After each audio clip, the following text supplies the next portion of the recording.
what's going on, people? Timblast here, and this is BlastCast EP7, and my guest tonight is Scarlett Taylor. Scarlett, why don't you introduce yourself and tell us what do you do? Yes, so my name is Scarlett Taylor, and I'm a singer-songwriter.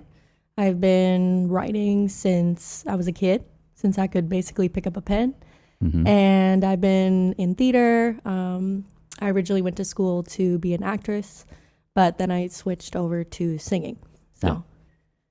All right, good stuff. And how many albums do you have now? I have 5, working on only 6. That's freaking impressive, I tell you. You know, Thank that's good stuff. Let's see. So you started singing when you were little. So what do you think? Does theater help you, to build your vocal cords and stuff like that? For sure. Yeah. Yeah.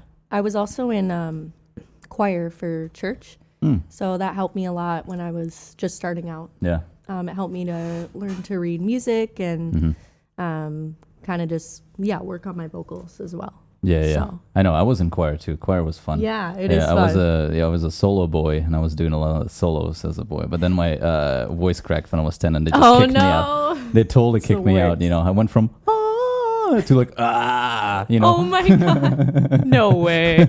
That was funny. Let's see. So what's the new album all about?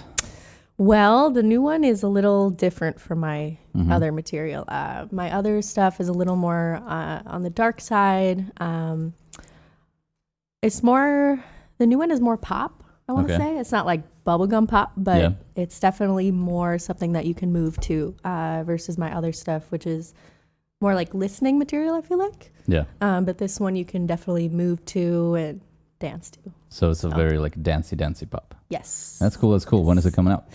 We're hoping for January release date. We're kind of still working on polishing up vocals and polishing up. Oh, nice. So all the songs are kind of ready, right? Yeah. Yeah. We have like the basis of the songs ready. That's nice. Yeah. Hey, Drea, what's going on? We got one viewer. Nice. Hi, Dre. All right, so let's talk about, since we're in a different kind of like musical paths in a way, like I'm more in film, you're more in actual singer-songwriter, can you tell us, can you give people an advice, like how do you get started, what's the best thing to do, what's not, best thing not to do in a career when you're starting up? Sure. Yeah. So I actually met my producer completely by chance. But I would say if you're pursuing that, I would definitely start going to like open mics, sharing your material with other musicians. A lot of my fan base is like built online through social media. I like to use Instagram, and I always like to connect with my fans. So I think it's a lot of just like connecting with your fans, networking with other musicians, really getting your name out there, getting your voice heard. So yeah, I think that's definitely a big part of it. Yeah. Here, I'm going to turn the chat box off so it doesn't block your face. Okay. Yeah, I mean, I totally agree. Like when I was starting up too, Instagram was such a big tool to grow and stuff. Because, I mean, I was always shit-talking to Instagram for some reason because I'm such a boomer. But but yeah, once I got the Instagram and social media, it's a big help, You reach out to more and more people. And I don't know, it's like... It helps a lot. Let's talk about, let's see. So you found your producer, right? And then what happened next? Like what's the, how do you, how did he find you, if you don't mind talking about it? Like what's the core of that relationship, Sure. So I was actually working a part-time job at Subway my senior year of high school. And one of my best friends was like, hey, this producer came in and he's wondering if I knew anyone that could sing. So, I mentioned you, of course. And I'm like, okay, I'm thinking it's kind of a little strange, but I'm like, okay, whatever. So he actually comes in the next day and he's like, hey, are you Scarlett? And I was like, yeah. And he gave me his business card and we were talking about, the kind of music we liked. We had like so many similarities. Like we liked the same kind of music and everything. So then I went to his studio and honestly, like we just vibed. Like he would play the piano and like I would just start singing and it was just all very natural. And it was amazing because like I don't connect with a lot of people like on a musical level like that. Oh, preach. I never connect with people. Yeah. So when I connected with him, I was like, this is amazing. Like, this is going to work. So from then, we wrote together. We would write songs together, and that's how we came up with 5 albums, and we've been working with each other ever since. Yeah. So let me see. How old were you when you first got the album out? Yeah, so I was 17 when I met him, and that's when I wrote most of Lucid, my first album. Yeah. And then I was 18 when it actually released. Yeah, that's freaking impressive, you know. Thank like, you. Yeah, like not a lot of people can brag, you know, at age 23 that you have 5 albums and 6 on the way. That's awesome. Yeah. Now, so I remember like there are a lot of people ask me. I forgot where was it. I think it was on YouTube or Instagram that like I was talking to another producer and they were saying that it's always hard to get your demos out when you're a beginner and you don't know shit about actual music production. And, you know, we all have been there. Like, I've been there, you know, like I didn't know anything. So I had like really shitty demos. Yeah. Like, what's the, you know, so you got like, you actually met the person before you had demos, right? Mm-hmm. Yeah. Yeah. Well, yeah, like, and other people, well, even when you met him, like, was the music already, you know, like, was his production good enough? And then you started pushing it to labels or not? It was. He was a really talented producer. I do want to say we've come a long way though, like him production wise and me vocal wise. Of course, like with me getting older, my voice maturing and everything. Yeah. But yeah, I mean, we started with some demos. We would put them on SoundCloud. That was like our main way to, you know, put our music out there. Yeah. So we started with SoundCloud and then we kind of gained a fan base on there. Yeah. And then from there, I made like a Twitter, Instagram, you know, all the social media. And then like the people from there would follow me on there. And then I just gained followers organically. Yeah. So that sounds good. So you think like the best way to, well, not the best, like the way that works is to put your demos on SoundCloud and then just try to like promote it everywhere? For sure. Yeah, I think SoundCloud, it's definitely... It is oversaturated though, right? Like it's kind of hard to get yourself out. Yeah, it's I feel like it was definitely more popular like 5 years ago when we first started. And now like you see a lot of people posting like demos on like Instagram, Twitter, stuff like that. So, but I definitely think it's a good way to start out because there are a lot of creators on there. So you can kind of get feedback from other creators. Yeah, it's always good to talk to other musicians. Like, I mean, I've had my mind blown by people that are, you know, also musicians and they give me like critique on my songs and I'm like, oh shit, that makes so much sense, you know? Right? Yeah. So it's always good. Let's see. How do you, like, let's see. So you play piano, right? A little bit? A little bit, yeah. Self-taught. Self-taught, you know, united here. That's what's musicians. Yeah. Let's see. Does piano help you in any way? Like when you, you know, write music? I definitely think so. Yeah. I typically will just like look on YouTube like for covers and I'll kind of like sing along with it. Oh, nice. But I want to say like mostly everything I've written is like my producer just doing basic chord progressions and then I'll kind of write along to it and you know, he'll loop it so I can write to it then. Yeah. But yeah, I think it's more so for me, it's like for fun. Like, because I just love music. So. Okay. So the big question on the table, lyrics first or the song first, like the music first? What is it for you? Honestly, it depends. It depends? It depends. Yeah. Like sometimes I'll just be feeling something. Yeah. I feel things a lot, honestly. I'm an artist. Yeah. So I'll just be writing, and then later, like I'll share it with my producer and then he'll kind of make a beat based on the lyrics and based on like my vocal composition. But other times he'll do the chord progression first and then I'll write to that. So it kind of depends if I have the song written already or not. Okay. But I would say honestly both ways. Both ways? Yeah. You don't have like a majority of this and majority of that? Not really? I would say as of lately, like my 6th album, it was definitely a lot more music first. Okay, music first. So your producer would make music and then you will build around the, you know. Yes. So, okay, so that's always like an interesting relationship, I think, between producers and songwriters, right? For sure. Because as a songwriter, I mean, obviously you have that creative freedom, but then producer is actually making all the like a skeleton of the track and stuff, right? Like, do you ever... I guess like, I don't know, my question is like, do you ever feel like the music isn't what you want it to be, and you have to like ask your producer to change it sometimes, or do you always like happy with? Are you always happy with the music that he provides? You know. I typically am really happy with the music he provides, just because we think the same way musically. Oh, okay. Well, that's good. That's good. Yeah. That's but I am really picky about like mixes and stuff like that. So like he'll send me a mix and I'll be like, can you change that? Or like, I don't like that sound. But like we work really well together. It's never like, I'm not going to do that. You know, we usually, and like if we have like very differing opinions, we find like a middle ground. Yeah. So I think it's really important. Like if you're a singer, to have a producer that's like willing to work with you or like meet you halfway. It's super important. Definitely. It's all about that relationship. You know, you always have to have a great relationship with people that you work with. Absolutely. Yeah. I mean, I've had in my past where I would work with somebody, collab on like a film score or something, and I've had times where I wouldn't really like what the other person is doing, or like it's vice versa. You know. Yeah. And it's always a little. It's always tricky because you don't want to come off rude and say that, okay, I don't like it, you know, especially when you're like collabing like 50-50 on something. Sure. Yeah. But it's good that, you know, you have a person that you're like comfortable with, you know, you like the music that he makes, and it's just, I mean, I don't know, it's like, it's really lucky. Absolutely. Yeah, I'm really lucky, because I know a lot of people look for someone that they want to work with, but like they don't do the same music that they do, or they just don't have a good connection, you know. And I think like vibe it's all about the vibes. Such a zoomer term, but like vibe is everything. Like if you're working with someone and like you guys like aren't like vibing on like not only like a musical level, but just like a personal level, I feel like it doesn't work, because like music is such an intimate experience. Like it's such an intimate thing.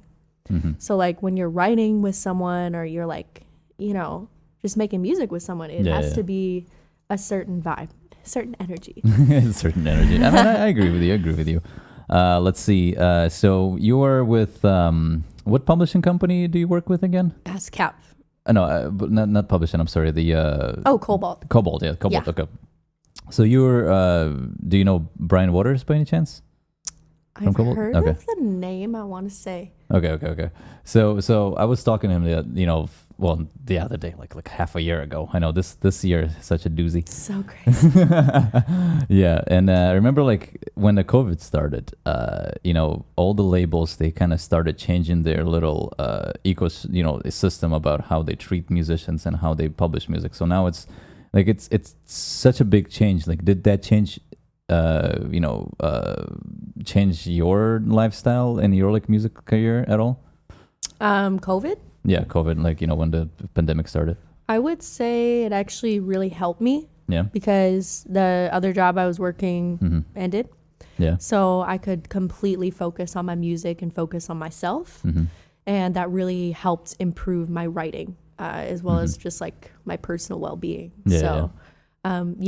I would say it's helped. Yeah. I mean, I know it's a terrible thing that we're going through, and definitely. I mean, you know, it's not. I don't think it's a bad thing to say that it's it's helping people, because I mean, so far everybody that I ask, like everybody's saying like, yeah, this is actually kind of better for your well-being, because you actually get to spend more time with yourself and think of what you like to do and what you want to do with your life and stuff. And I've had like a lot of friends that actually got much better. You know, they fixed the mental issues. You know, everything just went like in a more positive way. Absolutely. But also I have friends that like their careers almost died because of the COVID-19, like musician friends. That too. Yeah, musician friends. And I mean, in my case too, it's kind of like I used to work on a lot of films, and suddenly after COVID, nothing is being produced. So it's kind of it's I have to do I have to like readjust myself, to COVID, do other things, do something else.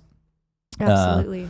Let's see. So, but I mean, for you, the only difference is that I guess you don't do live concerts anymore, right? That's the thing. Yeah. Everyone's like, when are you having live shows? I'm like, until this is over, like I can't do anything. You know, I really miss performing. I really miss performing live, because I feel like it's a big part of like my music. Yeah. Is performing.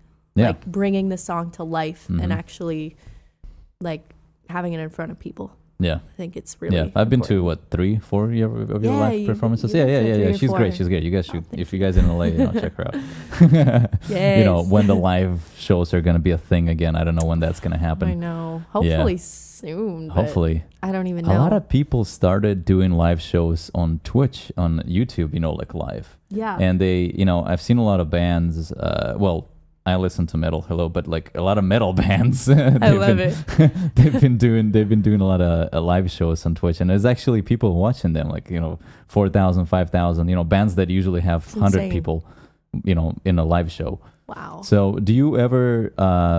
Did that ever come to your mind to do like a live show on Twitch or like YouTube or something? Definitely has. I actually used to do like a lot of Instagram lives. Okay. I want to say like a few years ago, I would play the piano. Okay. And, or me and my producer would just like play along together, and then we'd have an audience. But I haven't really done it lately, just because I've been so busy on the 6th album working on it. So I would definitely consider in the future, though, like maybe when like my album is out. Yeah. And if this is still happening, like. Yeah, I think it's a great idea. Just like set up like 2 different cameras, and then like you and your producer can make like a live set with flashes and stuff like that. Dress up for it. I mean, I don't know. Cool. I mean, I think it's kind of cool.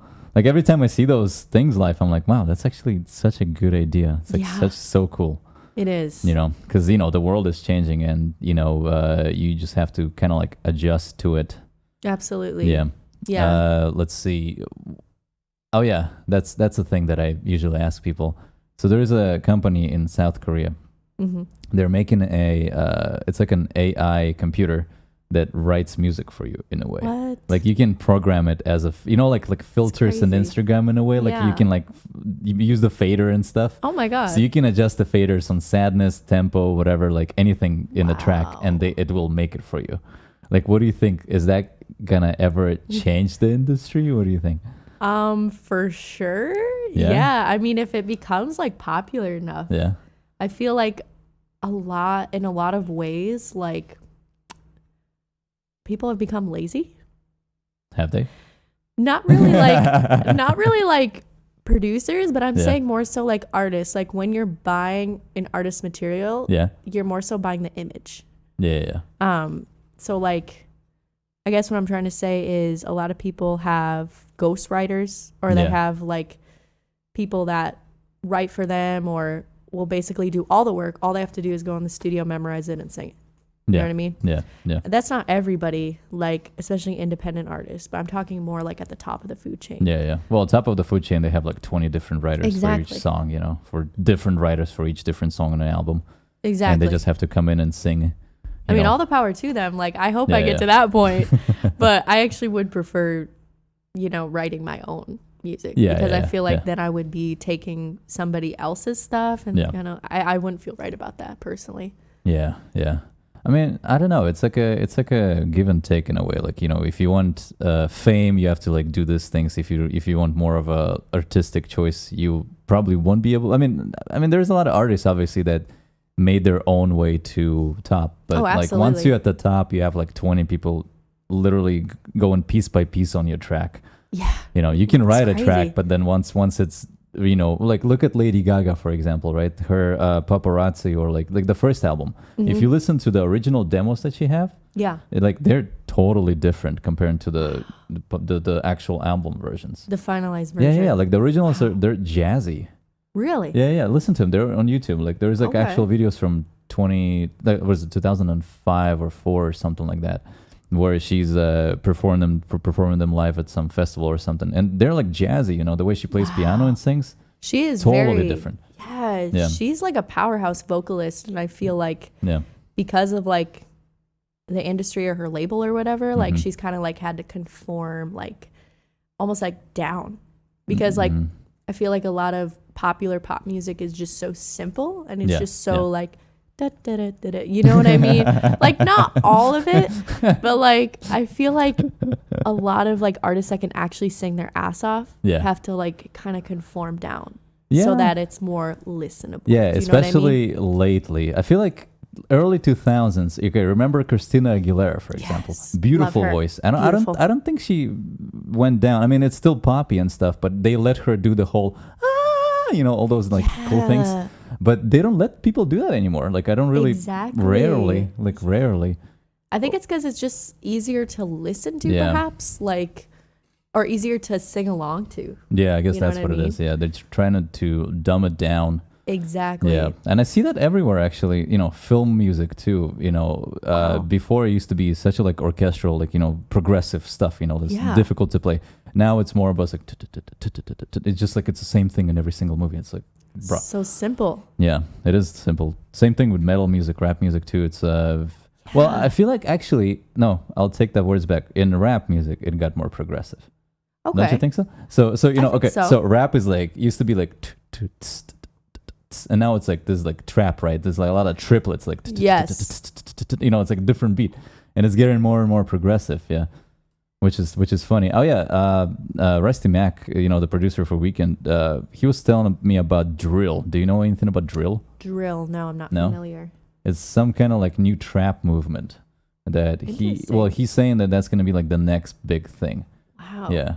I don't know. It's like a certain kind of music? Or? It's basically like trap, but the beat is different. Oh. So the beat, instead of going like this straight, like it's more like, and then the bass is like hitting the different spots, and it's like I listen to it. It's actually, it's fun. Like I remember like I listened to a lot of it, and I'm like, wow, that's so similar in a way, but also different, and it's it's like evolving in a way. I want to listen to that. That's, yeah. Listen I didn't hear of it. I'll text you. It's like a Pop Smoke, I think, the artist, and there's another artist. Oh, Pop Smoke, yeah. Yeah, the one that died recently, right? Mm-hmm. Yeah. Yeah, like he had like a couple songs in drill, and then there's more and more people like that. So it's kind of like trap, but different. Okay, because I like trap. So you like trap? I like all genres, but like I just like the beat. I like beat and bass. So yeah, beat and bass. Beat and bass. Beat and bass. Yes. What do you have any trap songs on your albums at all? No. Do you want to make a trap song? I mean, like, since we're talking my producer kind of like joke about it, or he'll be like, "Let's do like a Travis Scott thing," and then like, who's Travis Scott? I'm just kidding. I know who it is. I was okay. Wow. Okay. Respect level. I'm just like, totally kidding. Yeah. I mean, I definitely have like trap influence in like some of my drums. Mm-hmm. I want to say more so like Crystal Poles. Some of it, if you know my song Independent, it's kind of like a little bit like trap influence, like the drums more so. So yeah. Yeah. I mean, yeah. I've heard you have a couple trap pop, what do they call them? Like dark trap pop songs. Yeah. Where it's like the drums are trap, but you're doing your little wavy, that stuff. Yeah. Which is kind of cool. Yeah. It's like, not a lot of people do that, to be honest. Thank you. Yeah. Let's see. Let's talk about ghostwriters. There we go.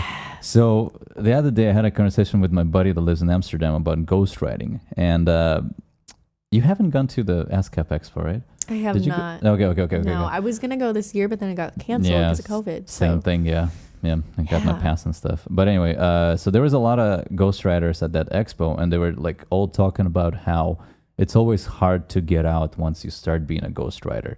Mm-hmm. And it's, I don't know, it's just like an interesting thing. Like there was this one guy that was talking about how he was a ghostwriter for this one big rapper. He didn't want to talk about it, but we kind of did the math there and there. So he was a ghostwriter for Dr. Dre and Eminem, like that, 50 Cent as well, I think.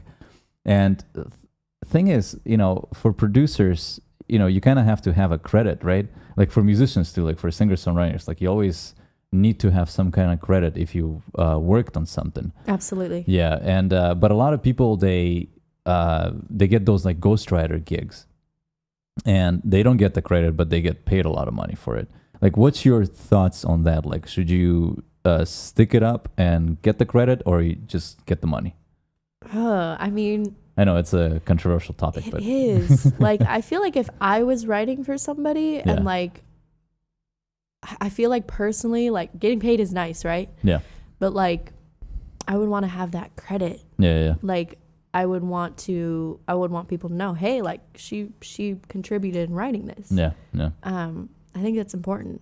Yeah, because it's all about royalties too. I mean, I'm on the same level. Yeah, I've had people reach out to me before that they're like, hey, so we need music for this, and I'm like, okay, cool, I'll do it. And they're like, but we don't want to mention your name. I'm like, see, that's not cool. Yeah. So I always say like, okay, that's not cool. I don't want to do it. It's basically like doing something without getting credit. Yeah. Well, exactly. Which literally, is like, you're not getting credit. Literally. Literally. Exactly. Yeah, so which is like messed up, in my opinion. Yeah, it is messed up. There's I don't know. It's kind of like a dirty business there, you know. It is like, give credit where credit's due. Like it's like respect on your name, you know. Yeah. Exactly. Yeah. Also, like, I don't know. I know there's a lot of people who do it, and they do it out of a necessity. Like, for example, if you live in LA, rent is high, right? Yes. And then you're incredibly. like, yes, incredibly high. Yeah, preach. Anyway, and then they're like, okay, so there is nothing musically happening in their career, and then something pops up, and they're like, okay, we're gonna pay you like $10,000 to make a 3-minute track.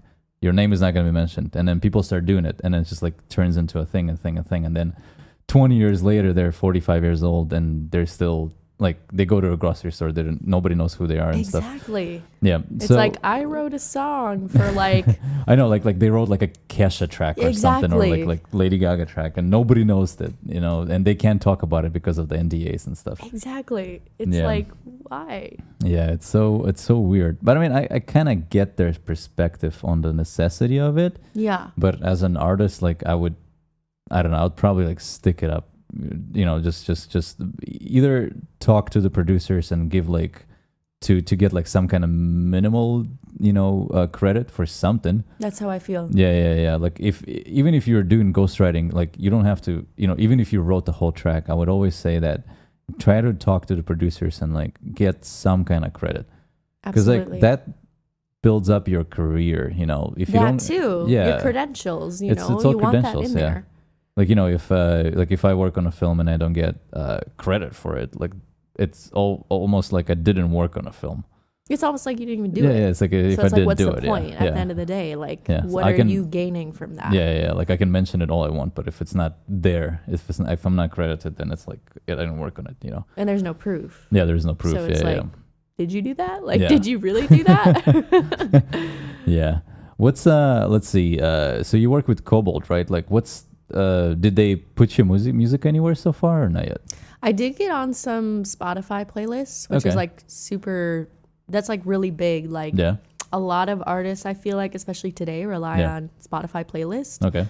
To like get their monthly listeners up and their followers. But honestly, like I don't want to talk No, it's okay. I know. But not a lot. Like, so I'm kind of looking into like PR companies right now. Yeah. Especially with my next album, because I think it's very marketable. Yeah. I'm kind of looking at that to kind of like boost my music and get it out there, get my voice heard. Yeah. That's smart. What's your approach to PR companies? Like, how do you approach them? Typically, like, I'll research it with my producer and we'll kind of like, you know, pick out a few and then, you know, set up a meeting or contact them via email. And then we'll kind of just go through it like that. Yeah.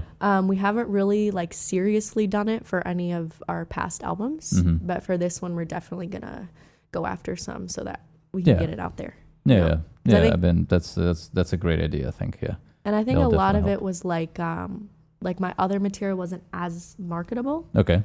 Yeah. You know, it wasn't as like groovy. So like for this next one, I feel like because it's more pop, there'll be more opportunity for that kind of a thing. Yeah. That makes sense. You know. Yeah. If I had a pop album, I would definitely go for PR, you know. For sure. Yeah. What's let's see. So I have one friend that he just released an album. And I remember he was using a bunch of PR companies to promote on, I think there's like Instagram, blogs, and I think he even got like on Entertainment Weekly or something like that. Wow. Anyway, do you think that the PR companies that you're like, do you want to reach like that level where it's like, you know, going pretty much everywhere, or do you want to do it only like on social medias and stuff? Like what's because I don't know nothing about PR, so. I would say a little bit of everywhere, everywhere? because I manage all my social media. So like I can do that part of it. Yeah. I feel like in the past we did reach out to PR for like radio, but I feel like nobody really listens to the radio anymore. It's kind of like a dying trend. Yeah. So I would say a little bit of everywhere, mostly like Spotify, because that's where a lot of artists like blow up. Yeah. The Spotify playlisting. Spotify playlists. Yeah. That's interesting. I mean, I'm a boomer, right? So personally, my thing about Spotify, I've never actually listened to a playlist made by Spotify, but I believe there's a lot of people who use them, right? Yeah, well, they have like the Spotify curators, so like the official Spotify playlist, right? Yeah. And then like anybody can make a playlist. Okay. So like if you have a Spotify account, you can make a playlist. It just kind of depends like what kind of music it is, if it like becomes successful. Like there could be like a regular person, they just make a Spotify playlist, right? And it'll have like 12,000 listeners or something. So it's really like, so it's all about who shares the playlist and shares, stuff. Yeah. For sure. Yeah. You know, everybody's chasing that cloud lately, right? Everybody's trying to be viral and stuff. You got to, right? Yeah. I don't know. I mean, you know, there used to be a shame in chasing cloud. I don't know, like 3-4 years ago. Now it's like everybody does it. So you just do it. You just do it. You just have to do it. Just cloud, right?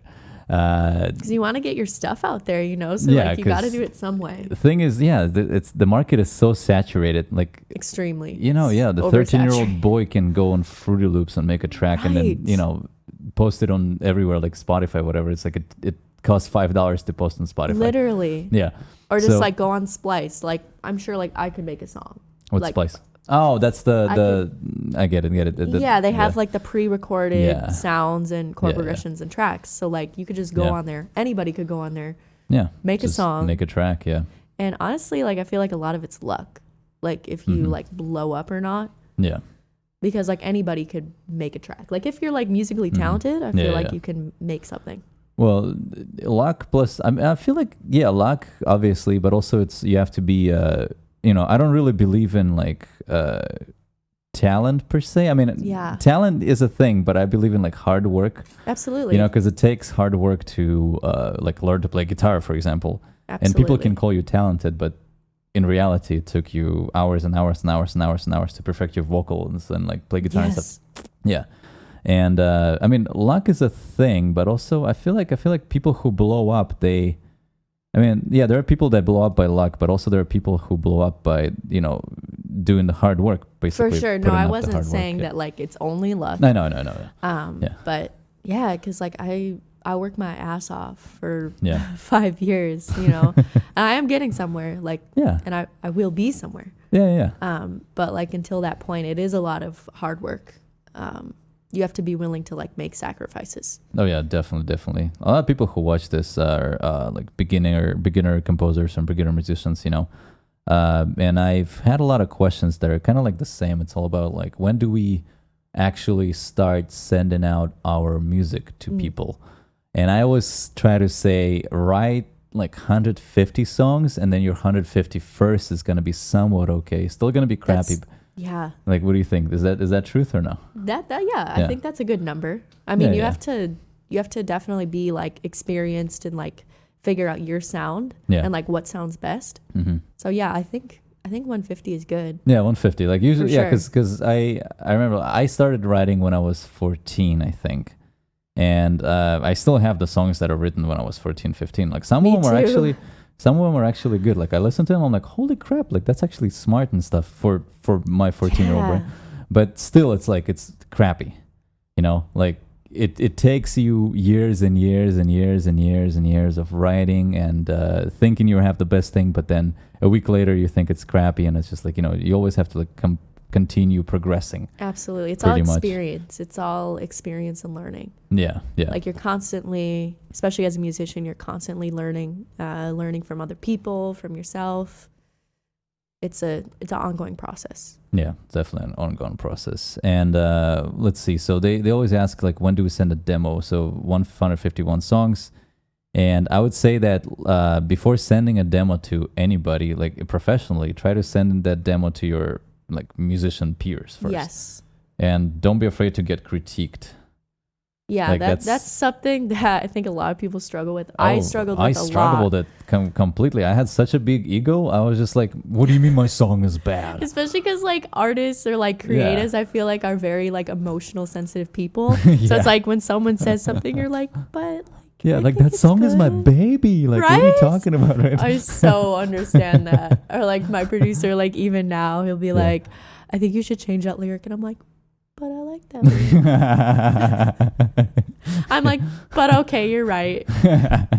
It's like, and people that are critiquing you are like genuinely trying to help you, typically. Typically, yeah. I mean, some people are just assholes. They'll critique the shit out of you just because they're assholes. Yeah.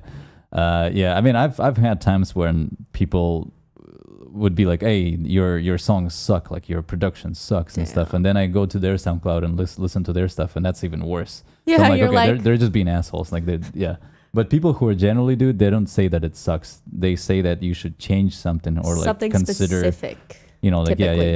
yeah. It's typically like for me, it's always the mix. People always go after my mix. The mix. Yeah, it doesn't matter who it is. It's like the producers on films, directors. They're like, you know what? Music is great. Mix though, like, you know, it just doesn't sound natural. So you have to always, you know, change stuff. Mixing and mastering is huge. Dude, like mixing and mastering is such a pain in the butt. It's like, you know, one thing as a composer, musician, whatever, like you have to learn how to write songs. Then the next thing, which is even more complicated, it's to mix and master your songs. You know, because mix and master, they can kill a track easily. You have to know what you're doing. In order to get that finalized version. Yeah. Like whenever my producer mixes, like I'll always listen like in headphones. I'll listen in the car. I'll just listen outright from my phone. Like it has to sound good in everything, especially because so many people listen like either on headphones or in the car. Those are like the two main things. So you have to make sure it sounds good in like every aspect. Like every place. Yeah, that's what I do too. Like when I finish trying to polish the finished product, I will listen everywhere. Like on a shitty like monitor speakers, you know, that like too. On like anything on camera speaker. You have to make sure it sounds good. Yeah, because sometimes you know highs can be really scratchy, like on like shitty speakers. So you have to always adjust your mix and master for that.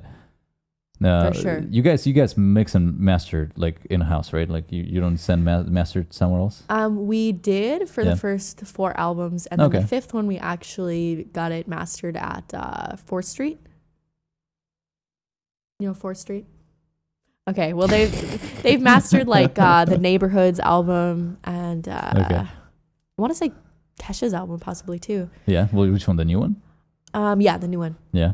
And so we got it mastered there, and then we're gonna get it mastered again, the 6th one, just to make sure it's really good, because I feel really confident about this material. So we want to make sure it sounds really good. Professionally mixed and mastered. It's always good too. I mean, I outsourced for mastering because I feel like mastering is like you can mix your own stuff. Mastering though, like when people actually master it in the studio with the tape machine and stuff like that, it's so much different. It adds this natural warmth to it. For sure. You can definitely do it in the box, like on a computer with all the plugins, but it's always best to outsource, because mastering isn't really that expensive either, to think about it. Because like what they do, they put your track through the tape machine, they put little settings on there, here and there, compression and stuff like that, limiters. And that's it. Like they're done. It takes them 5 minutes to master your track, to be honest. Right. Yeah. So. But it's one of the most important. Yeah, it's one of the most important. Like that's what actually makes the track, like Absolutely. The master. And right now, I see the trend where, like in 2000s, everything was going like louder and louder and louder. Now, though, I feel like everything is kind of like slowing down a bit. So it's more about stereo space. Yes. Do you see that trend at all? I do. Yeah. I do. I hear it in a lot of tracks, newer tracks specifically. Yeah, which is kind of a cool thing. Like I really appreciate like when people mess with stereo space. Like every pop music now, it's like it's your left ear behind in your head somewhere. Yeah, like surround sound. I know, yeah. Before it used to be just like as loud as possible. Yeah. Like when EDM started being a thing, there was a trend to be like your mix has to be the loudest of them all. It has to be compressed. Like, it has to be more dynamic. Yeah, dynamic. Exactly. Yeah. Let's see. So 4th Street, is that in Santa Monica? It is. Yeah. Okay.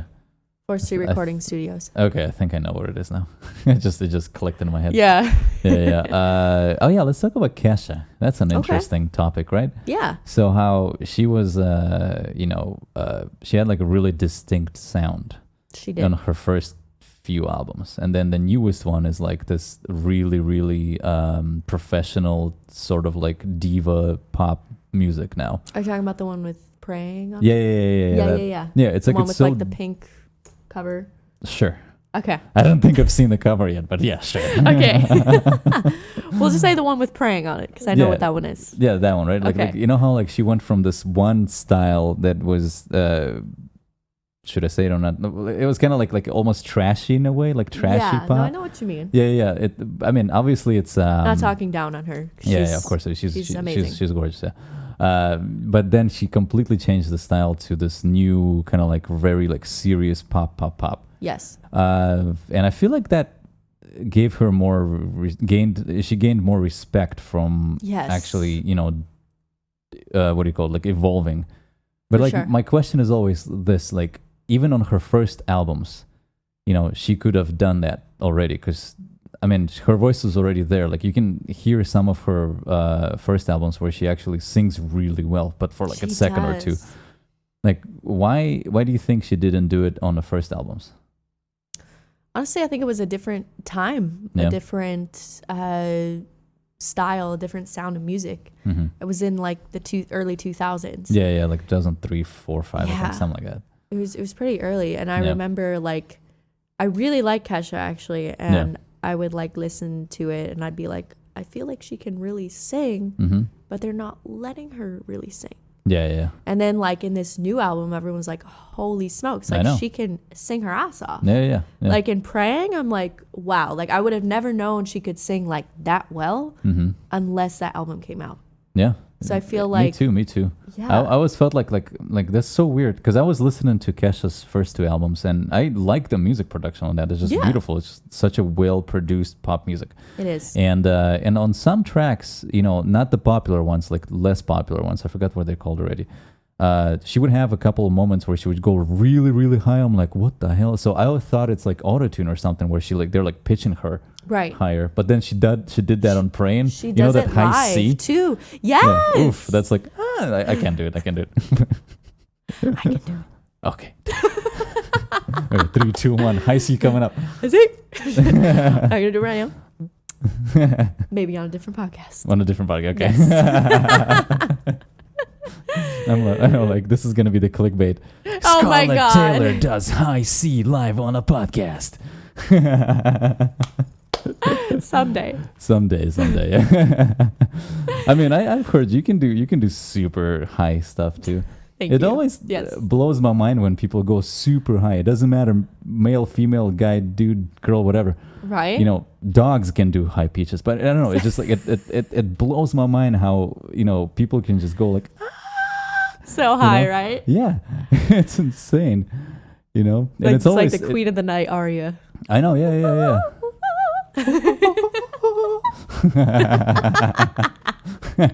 Yeah. You're like, whoa. Oh, that's funny. Yeah. But anyway, coming back to Kesha topic, right? Yes. How she changed, and I appreciate the way that they let her do. I mean, I think she changed the producer too, because she was with Dr. Luke. She was with Dr. Luke, yeah. And then then all the those whole allegations thing came up against him. It's funny because Kim Petras works with him now. Pimp who? Kim. Oh. Kim. What? Kim, okay. Kim Petras. She's that? Like, she's just a pop artist. Oh, okay. She sings. Is that the bubblegum pop girl? Yeah. Okay. Blonde hair? Yes. Okay. I know it. So that's the one that she's like the new Dr. Luke's protege. I guess so. Yeah. Yeah. A lot of people like on her page were like, "Oh, like this is Dr. Luke. I really like her voice, but like I don't want to listen to this if he didn't." Yeah. Yeah. So yeah, remember, and he kids. got off, didn't he? Yeah. He didn't. I think he paid off Kesha or something in a lawsuit, Sure but that's he it. Yeah. Because I mean, in that thing, I was looking through, who's getting what royalties for the tracks. Yeah. And I mean, pretty much Dr. Luke is making the bank out of Kesha because she doesn't have that much in royalties, like in the percentages. Like you can actually go to ASCAP and see like the actual percentages on each track. Yeah, I've gone through that. Like, it's crazy. It's crazy how like seeing how the royalties are divided up. Yeah. And some of it like doesn't even make sense. Yeah, it's like, why is that person getting paid more than them? Yeah. So it's all about this business and contracts and stuff like that. Yeah. And I always say to new people, just like make sure you have your contracts all set. Like read through the contracts. Actually read through them. Yeah. Know what you're getting into. Yeah. Even if it's a 55 pages, trust me, read them. Seriously. Or get an attorney. There could be a little part in there.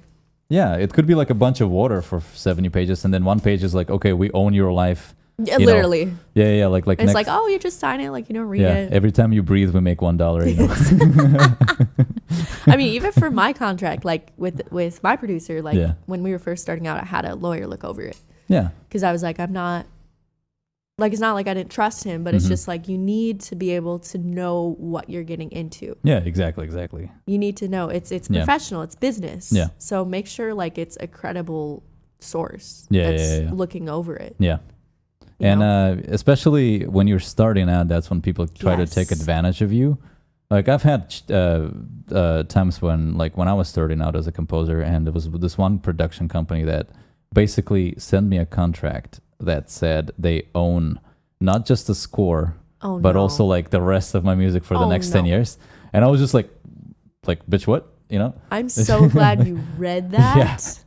I would have like been like, okay, bye. Yeah. So I was just like, well, I want to do music, but yeah, you guys got to fix that contract, man. That's like rip off. Yeah. And then the producer was trying to play it off like it's nothing. It's just like, yeah, it's a regular thing. Everybody does that. I'm like, no. You're like, actually, no. You're trying to rip me off, dude. Like, and I remember like I had no money and I had to go to like a music attorney. I think I paid him like $200 or something like that, and then just for him to read it through, like not even changing, just to look at it. Yeah, literally just to look at it, and then he's like, yeah, this contract is whack. It's you're selling your soul to this small little production company that doesn't even make any money. I'm so glad you read that. Oh my god, yeah. Especially because you said there's so many like people like. Yeah, they try to take starting advantage. out on here. Yeah. Read the contract, please. I know. Yeah, always read the contract for the sake of us. Okay. Yeah. Read the contract. Yeah. I know. Yeah, it's also another funny thing is a lot of people think that music is an easy thing to do, like not musicians, but like producers, like film directors or somebody who wants your music. Yeah. They could be like, hey, I want a track, 5-minute track with this, and that, and I want it tomorrow. Literally. And it happens, I want it by 7 a.m. Yeah, it happens to me a lot when it's just like, okay, I want this. You can do it, especially for you, because you produce. Like, yeah, it's crazy, and I always have to kind of like, politely explain to them, music is it's not like I just go to the restroom and it comes out, Exactly. It's not that easy. It's just you have to actually sit down and be in a right mind. Absolutely. Yeah. Oh yeah, let's talk about that. Let's talk about being in a right mind to write music. Like, how do you get into that mindset? Honestly, like, whenever I go into the studio, it's just like me and my producer, and you have to be like comfortable around the person you're writing around, because it's like so, especially with like my music, I feel like it's very personal. Like my lyrics are very personal and intimate. So it's like I have to be in the right mindset for that. So like I guess how I do that is like on my way to the studio, I'll listen to music that kind of reflects that, or music that makes me feel something, and then I'll kind of get in that right mind space and that mindset. So it's like music makes you want to make music in a way, right? Yeah. Yes. Very true. Yeah. Very true. I'll just listen to like artists that inspire me, or like songs that inspire me, or if I'm trying to write like a more emotional track, I'll listen to piano songs or like more emotional music. Yeah, got you. Well, I guess that's different for everybody, right? I mean, I know people that they're like, I'll do yoga for an hour. I'm like, that would work probably. Guess, whatever works for you. Yeah. Like for me too, I think it's if I see something that puts me in like an emotional state, like I can write music. That too. Yeah, like a movie or something, and then it's like the melodies that are in my head, and it's like I can just start writing fast. And usually those are like the best things that I can write. And I totally agree. Yeah, in my case, since I do a lot of film stuff, and I have to do it like right there and then. Yeah. I kind of do this lazy thing where I use cliches to start off.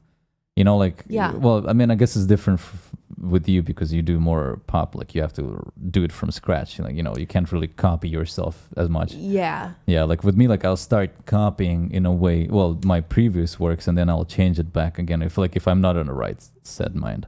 Kind of like a copy and paste, but you're not like totally pasting. Not totally copy pasting. Yeah, it's just like you're just using the same tricks they used before. Yeah. But then you just rewrite them a little bit, and then it works. And then after that, like it puts me in the right mindset. For sure. It's weird, because sometimes, you're a musician, right? You have to create stuff, and it's not always, not every day is the day you feel like you want to create. Very true. Like sometimes you're sleepy, sometimes you're hungry.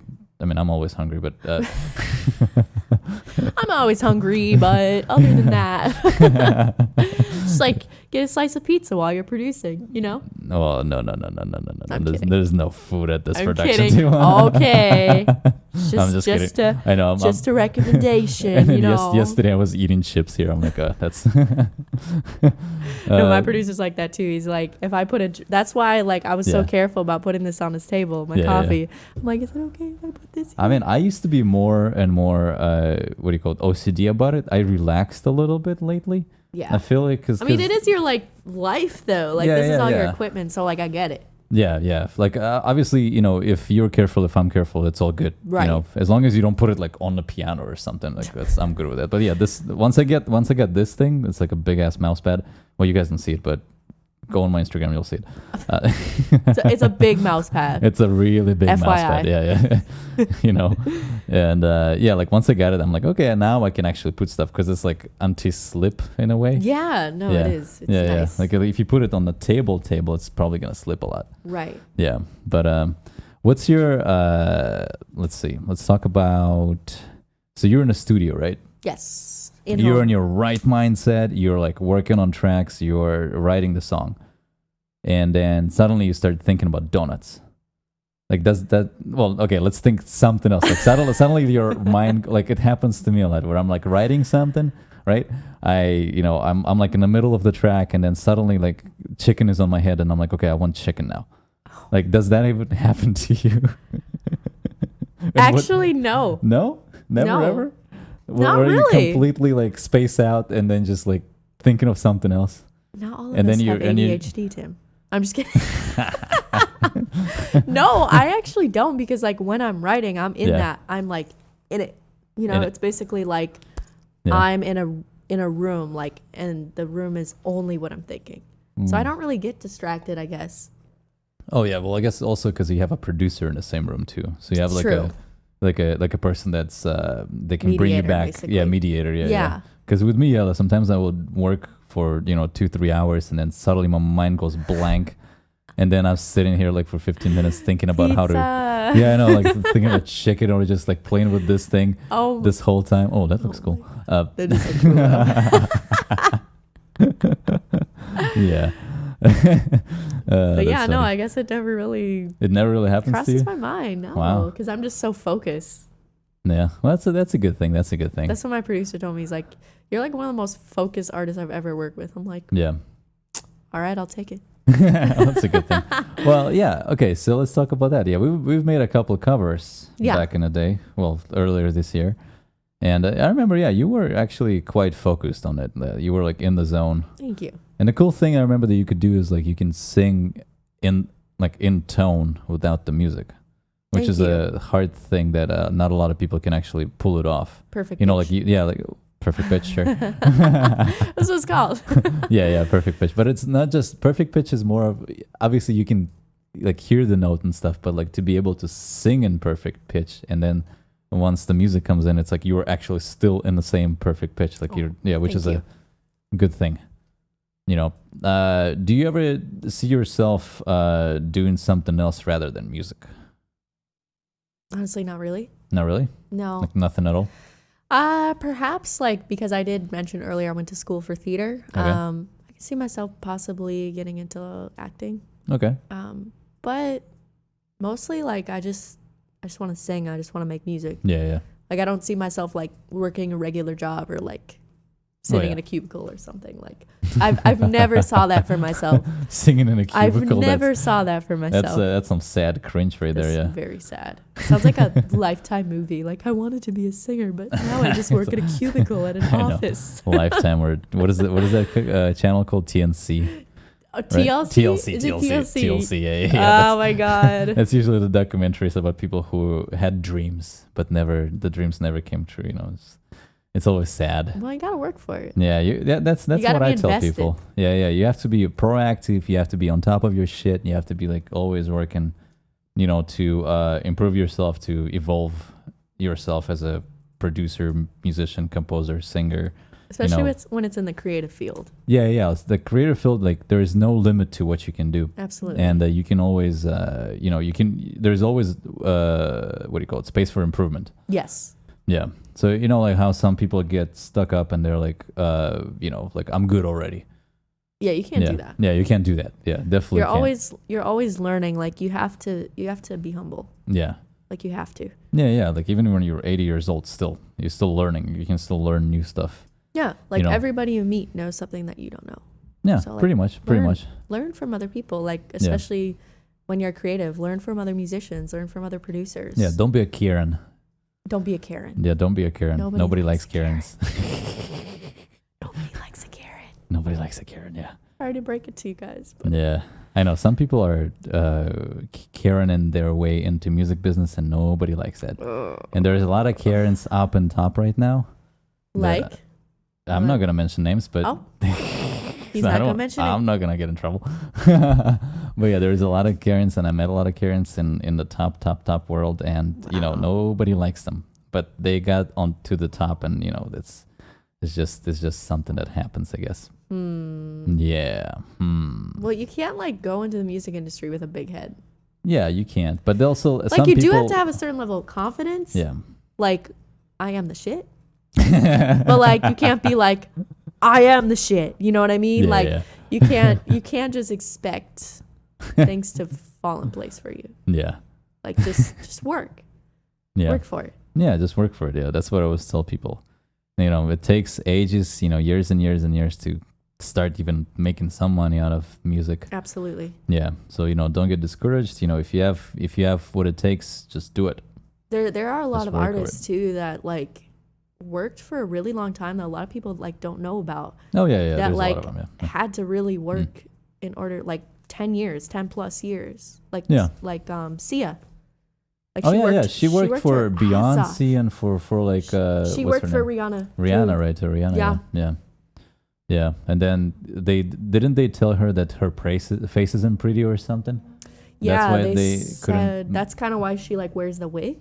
Yeah. She was actually one of the people that like inspired me to start doing music, actually. Sia?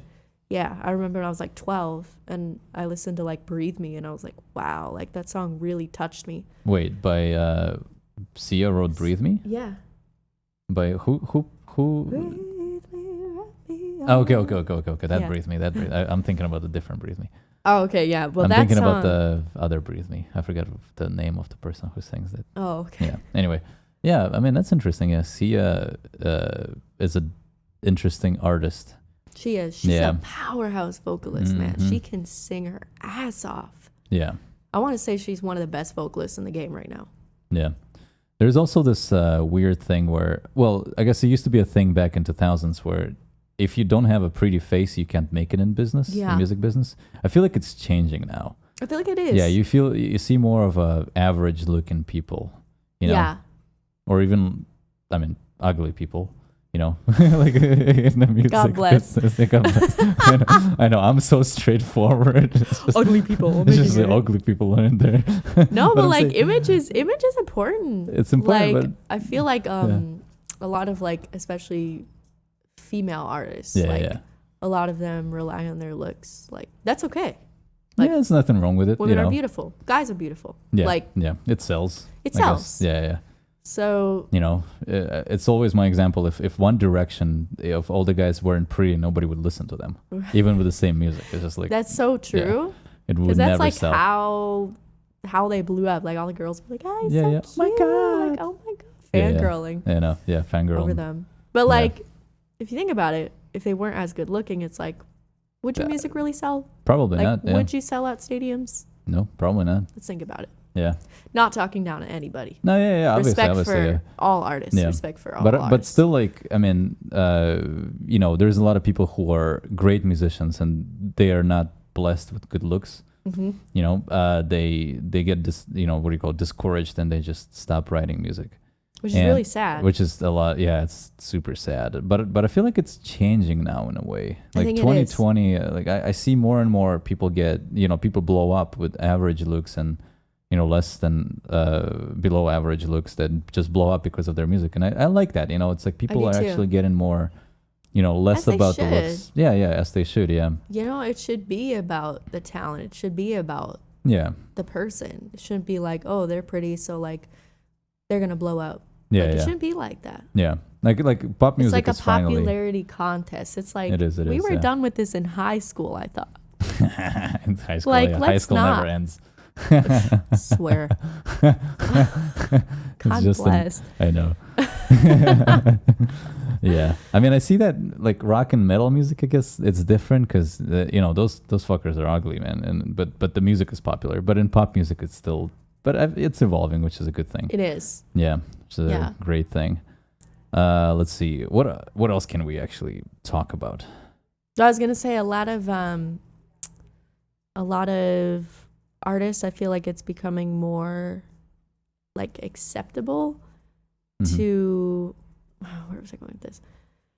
To be different.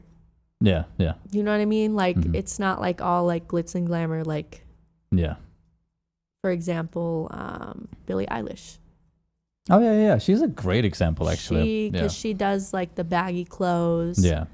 And because she doesn't want people to sexualize her body. Like she's literally said that in interviews and stuff. I think that's really cool because I feel like a lot of women do use their bodies to like all power to them. Popular, Like all power to them. Like you go. Like, but I feel like that's really cool that she doesn't rely on her like body or her looks really. She's a talented vocalist. Yeah, she is. She does a very specific thing that not a lot of people do. Like she does a really quiet it's a very vocals, like which is breathy indie sound. Yeah. And I know there's a lot of indie bands that do the same thing, but they just don't. Yeah, I don't know what it is with Billie Eilish. There's a certain way to do it. Yeah, I don't know where to put it with Billie Eilish. I mean, I like her music. Me too. She has a great personality. Like I feel like she's very like special in a good way. And but also at the same time, sometimes I wonder like how did she even get big? Like what's the? Pretty sure. Was that luck, you think, or a family? Yeah. I think they're very well off. Oh, okay. I think it was they it's all right.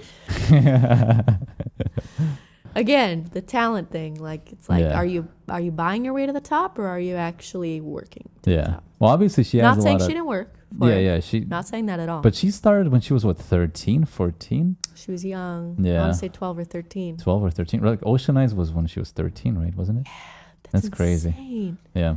I love that song. I know. Yeah, we did a cover. Check it out on YouTube. Yeah, I'll put it up. We actually did. I forgot about that. Oh my god. Here. That's where the link is. Right here. There. Somewhere. Oh man, that's funny.